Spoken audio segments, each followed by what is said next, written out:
kuwatafuta.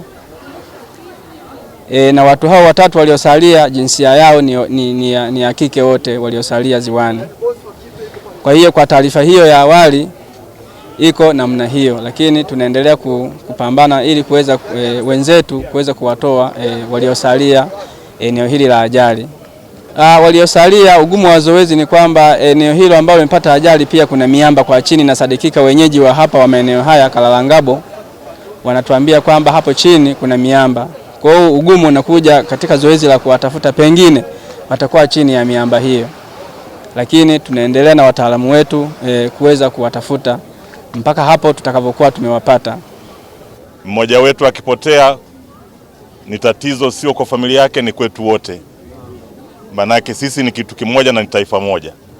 Kwa hiyo nimeona wape taarifa mtakuwa mmeipata, lakini inaonekana leo vijana wetu wapatao 18 wa afya, idara ya afya walikuwa wanakwenda Kagunga, na Kagunga kama mnafahamu ni mpakani na Burundi.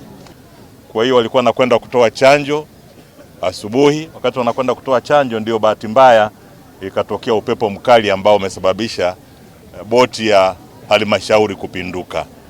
Kwa hiyo na ndani ya ile boti, ndugu zangu, kwa taarifa ambazo tumepewa, kulikuwa kuna wafanyakazi wa idara ya afya wapatao 18.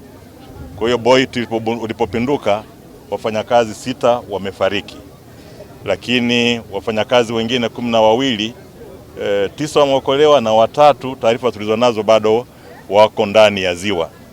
Lakini tunashukuru kwamba vyombo vyetu vya ulinzi na usalama, wenzetu wa upande wa fire na uokoaji, lakini upande wa polisi, upande wa marini, lakini na vijana wetu ambao ni wataalamu wa kuogelea, wa kupiga mbizi, nao wanafanya kazi hiyo.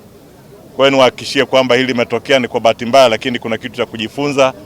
Wenzetu mnajua kabisa TMA ni mawakala wanaohusika mambo ya hali ya hewa.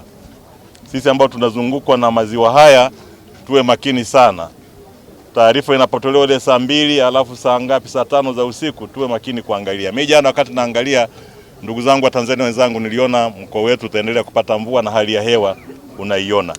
Kwa wenzetu ambao ni wataalamu wa ziwani, wa baharini, kwenye maji, wao haya mambo wanaangalia kabla ya kusubiri haya na